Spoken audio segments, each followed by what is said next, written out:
খিচুড়ির জন্য আমার মতে দি মোস্ট আন্ডাররেটেড রেস্টুরেন্টের সাথে আজকে আপনাদের পরিচয় করায় দেব। আন্ডাররেটেড বলতে একেবারেই অপরিচিত।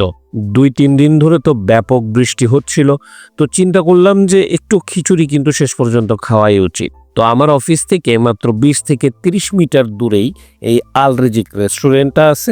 রেস্টুরেন্টটা একেবারে ভিতরে বলে তেমন মানুষজন চেনে না। আর আজকে আমার ভোজন সঙ্গী হচ্ছে আমাদের অফিসের 2 মেম্বার, মানে একেবারেই নতুন নতুন জয়েন করছে। তো তাদেরকে নিয়ে চলে গেলাম আল রিজিক রেস্টুরেন্ট।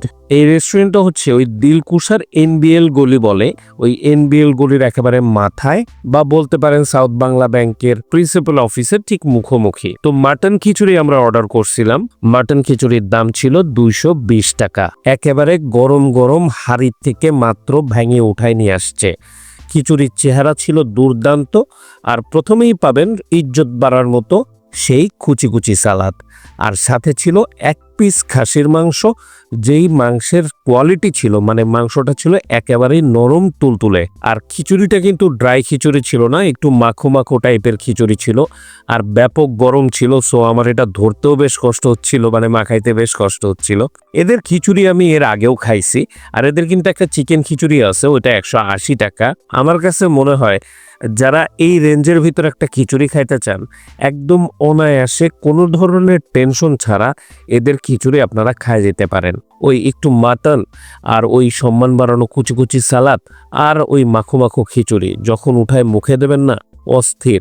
আর তার সাথে তারা আবার একটা ঝোলও দেয়, যদিও প্রয়োজন পড়ে না, তারপরেও দেয়। কিন্তু ওই ঝোল দিয়ে যখন মাখায় খাবেন না, ওইটা আবার অন্য লেভেলে চলে যাবে। এখন পর্যন্ত যাদের যাদের এই খিচুড়ি আমি খাওয়াইছি, আল্লাহর রহমতে কেউ এটাকে খারাপ বলতে পারে নাই। মানে আমার কাছে বলতে পারেন যে মোস্ট ফেভারিট খিচুড়ির লিস্টে এই একটা। আর আজকে আমার ভোজন পার্টনারদেরও ব্যাপক মজা লাগছে জিনিসটা। আর এই রেস্টুরেন্ট থেকে বের হয়েই একটু সামনে গেলেই হাতের বাম পাশেই আমার সেই বিখ্যাত মনিরের চা, মানে বুঝতে পারছেন তো, দিলকুশা এনবিএল গলির একেবারে মাথায়। তাহলে মনিরের চা খাইতে খাইতে আজকে খিচুড়িময় বিদায়। আল্লাহ হাফেজ।